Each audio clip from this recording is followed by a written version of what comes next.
This is Cordero. And it's your girl, Monica.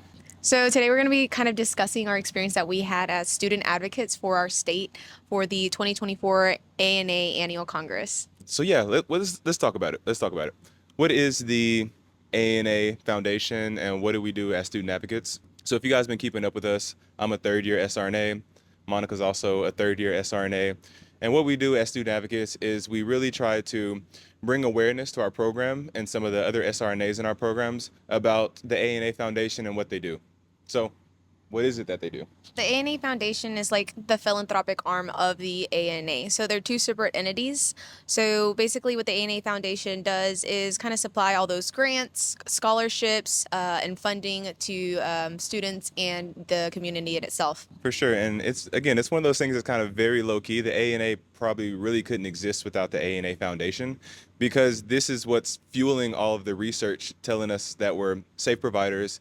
It's giving people grants for research. It's also giving people scholarships. So it's a lot of money involved in it, but a lot of people don't know about it. So what we do as student advocates is, like I said earlier, we just inform our class about why it's important to get involved with our profession.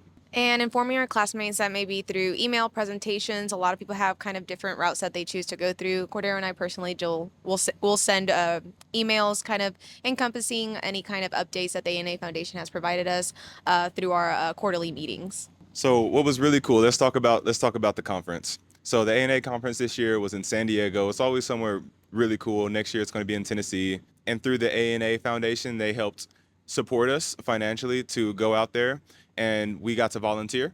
The ANA Foundation was able to fund and support our trip to go to the annual Congress, and some of the duties that we had was volunteering for certain activities. I'm really thankful for those activities because it's very overwhelming. The ANA Annual Congress, it's crazy. You see so many people there. It's kind of like a massive reunion on top of massive education that you're being provided.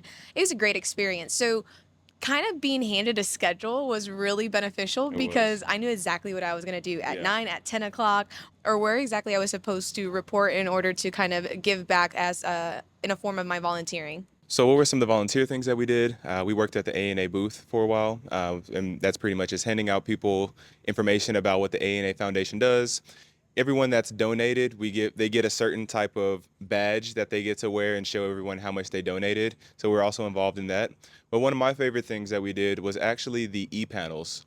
So whenever we were at the ANA Foundation, a lot of students come out and they disseminate their research at the foundation. Very cool. And it's really cool to see like the cutting edge research that some of these students are coming out with, and to be able to interact with them. And like, that was my favorite thing throughout the whole conference. What about you?